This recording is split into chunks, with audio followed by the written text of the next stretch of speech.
Hello बच्चों, आइए इस प्रश्न को देखते हैं।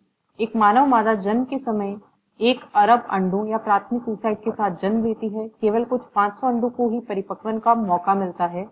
बचे अंडों का क्या होगा? विकल्प ए, बचे हुए अंडे वापस थीकल और ग्रेन्युलोसा कोशिकाओं में विभेदित हो जाएंगे।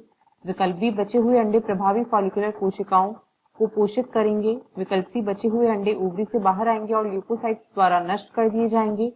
या विकल्प डी, बचे हुए अंडे टूट जाएंगे और अवशोषित हो जाएंगे, अर्थात डीजनरेटिव फॉलिकुलर अट्रेजिया। इस प्रश्न की जो मुख्य अवधारणा है, मुख्य अवधारणा वह है फॉलिकुलर अट्रेसिया। वह है फॉलिकुलर एट्रेसिया। यहाँ पर हम देखेंगे कि फॉलिकुलर एट्रेसिया जो है यह क्या होता है।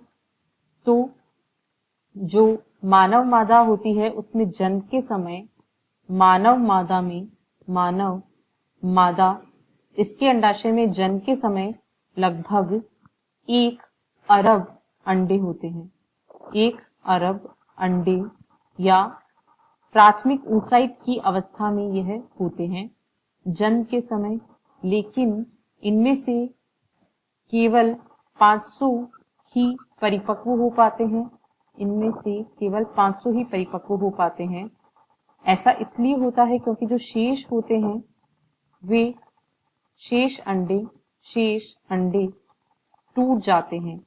बाकी के 500 के अलावा जितने भी अंडे बचते हैं ये टूट जाते हैं और अवशोषित हो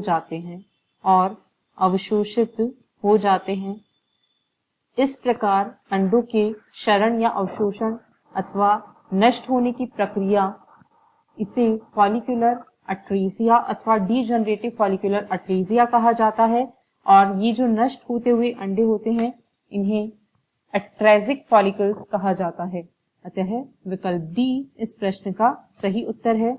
अन्य विकल्पों को देखें तो विकल्प ए में कहा गया है ये ग्रेन्युलोसा कोशिकाओं और थीकल कोशिकाओं में विभेदित हो जाते हैं। ऐसा नहीं होता है।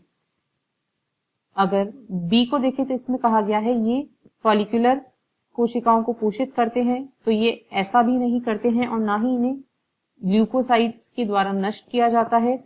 इनका भविष्य यह होता है कि ये टूट जाते हैं और इन्हें अवशोषित कर लिया जाता है और इस प्रक्रिया को डीजनरेटिव फॉलिकुलर अट्रेसिया कहा जाता है।